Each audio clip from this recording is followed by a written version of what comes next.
When you're doing net zero, it can take a bit of time between getting some data, putting it into the system and getting a sort of decent report out the back end of it. But there is a trick to it. That trick is called the Net Zero Catapult, and that's what we're going to talk about in this video. When you're doing net zero, especially when you're doing your first project, there's a bit of a delay between when you first start and when you get something useful in your hand. But there's a shortcut, there's a quick way of actually saying, look, it's not perfect, but here's a really good starting point, and that's called the Net Zero Catapult, okay? I describe it in my book here, Net Zero for Business. It's in chapter 4, and it's a quick way of getting started, okay? But it's got a big limitation. It's not perfect. It's a million miles away from perfect. But there's a lot of projects we deal with clients where they won't get something kind of real and sort of sorted out for like 3-4 months. That can be depressing. So what we've found is a really good way of saying to people, look, I know you're under pressure to do something, try this sort of Net Zero Catapult. It will give you something that you can show senior management. It will give you something you can say, look, it needs improving in this area, this area, this area, this area, this area, but this is what we're heading for, okay? If you're using a software package, such as Anistic or one of the others out there, then the AI systems built into them these days can often fill in some gaps for you, which can also save you some time. So that's kind of worth bearing in mind. The Net Zero Catapult starts by asking you a series of really quite vague questions, okay? They're not perfect, and that's the big problem with the Net Zero Catapult. It will give you something at the end you cannot use for certification. So it looks good, but the data in it won't be good enough to use for a certified process. But it asks you a series of questions such as, in your opinion, how much do you spend on electricity and gas per year? And you just fill in a number.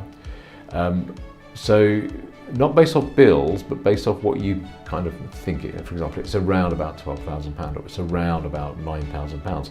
Notice always it's around about, i.e. it's an estimate. Then it says, how many flights do you take? Short, medium, or short haul, long haul, domestic, etc.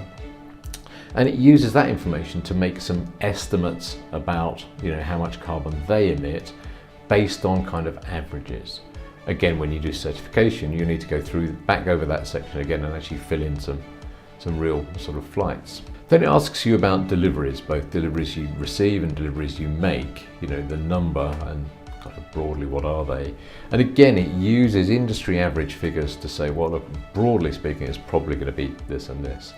It uses industry average figures to work out your waste. That doesn't work if you're a manufacturer.